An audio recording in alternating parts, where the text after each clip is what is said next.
Doctor मारा मुसळे या आयला मारत असणार रोग्यांना बहुतेक. उद्या यायचं कळलं ना? चला.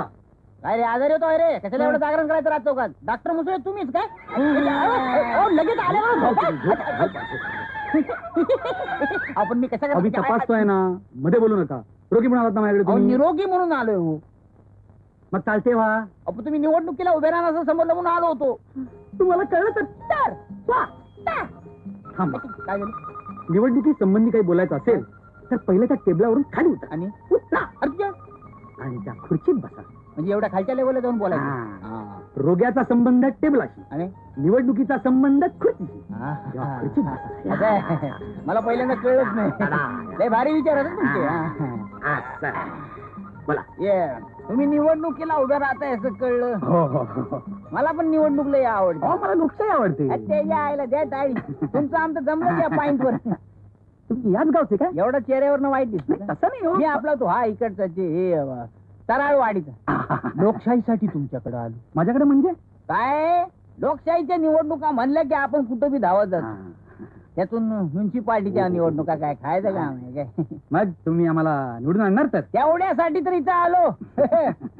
गेल्या 10 वर्षात 15 उमेदवारांना निवडून दिलं.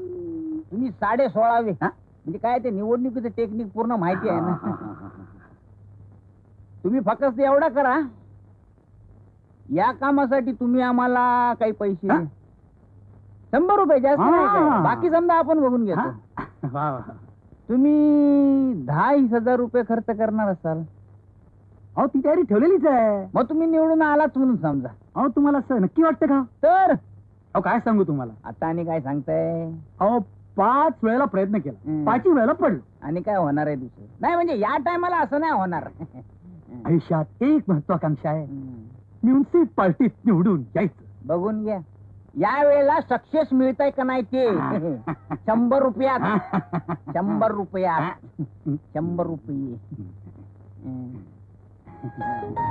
हे तुमच्या विरुद्धचे उकळे वकील उभे आहेत नाही काय? अरे वा, तुम्हाला माहिती आहे सगळं. लोकशाहीसाठी समधी माहिती ठेवावी लागते. आता मुसळ्याने उकळ्यांना उकळात घातलाच म्हणून समजा. वो कारभारी, हो मी म्हशीला घेऊन चरायला जाते बघा. लवकर जा लवकर जा.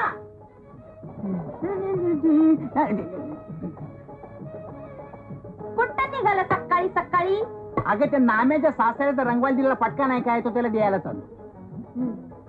उगा उशीर करू नका जा.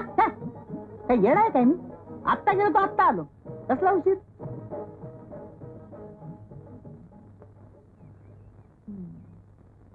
गंगे, तुमच्या नवऱ्यात ना आमच्या नवऱ्यात काय बी फरक नाही बघ. दिसली मस्की चाललं मागणं, दिसली मस्की चाललं मागणं.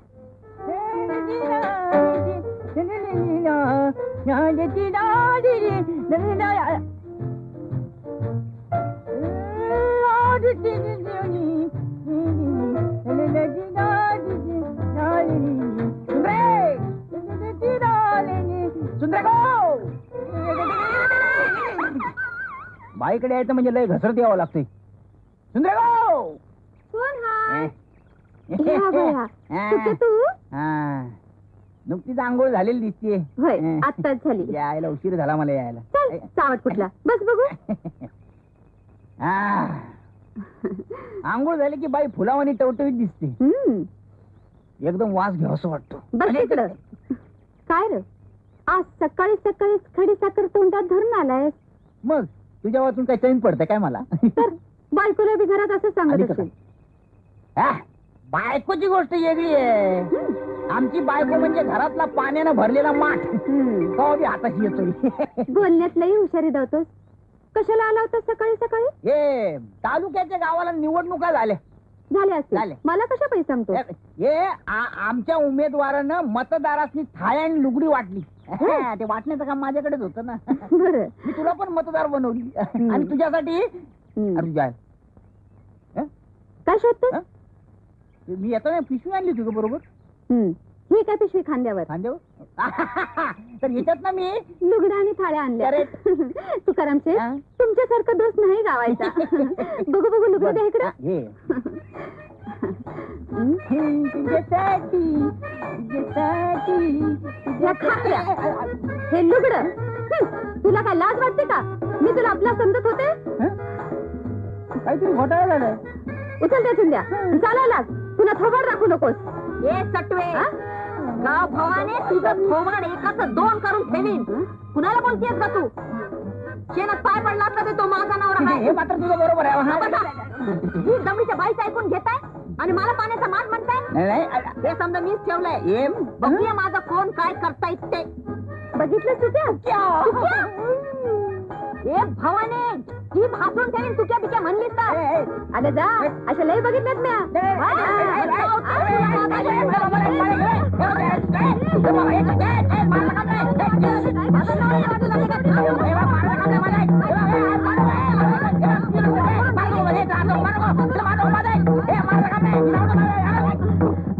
तुम्ही चला घरला. आज तुम्हाला भारतातलंच पाणी पाहते. चला.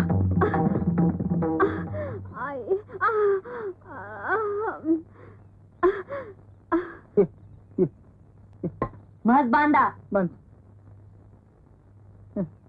ये बाई येत.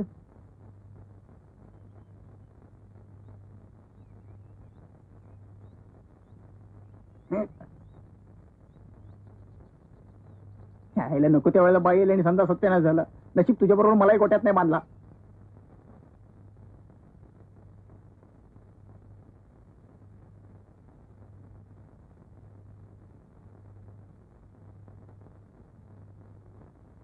चहा मिळेल अर्धा कोप. लाज नाही वाटत चहा मागायला?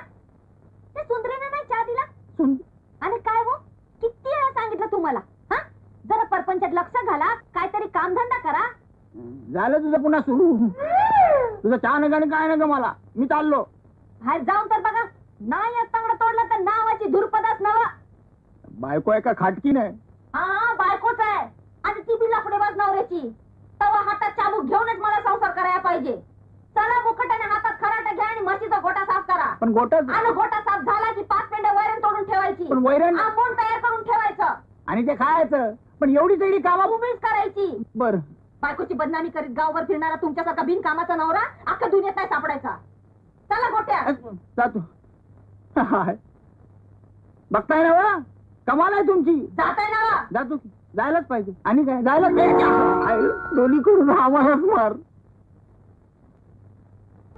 पण म्या म्हणते, दादांच्या डोक्याला तुम्ही तरी कशा पाय त्रास देता? आणि मी म्हणतो, हं. तुझा दादा तरी आपल्या डोसक्याला कशा पैतारात करून घेतो? आता माझ्यासारखा जावई मिळाला म्हणून बरं. हम्म. दुसरा एखादा असता तर कवाच पळून गेला असता. होय? हम्म. मग तुम्ही तरी कशा पाय राहता इथं? सांगू, हम्म. आता तुझ्या प्रेमाच्या बेडीतच अडकलोय ना, म्हणून खरंच सांगतो, तुझ्याकडे बघून कस तरी दिवस ढकलतोय बघ मी. असं? नामदेवराव सातपुते आहेत का घरात? हे बाहेर कोण आले म्हणायचं बघून तरी ये. कशी ग माझी राणी ती. समजा ऐकलं तरी बोंब मारतात. कोण पाहिजे? मी उखळे वकील. नामदेवराव आहेत ना घरात? आईला उकड्या. थांबा जरा. बसा ना. हो. उठलं वकील. त्या उकड्याला सांग मी घरात नाहीये म्हणून. अहो पण सांग म्हणल्यावर सांगायचं आणि त्याला विचार कशाला आलाय म्हणून. जा जा, सांगितलं ऐकावं माणसानं. जा. कसं सांगू बाई, कुठं कसं बोल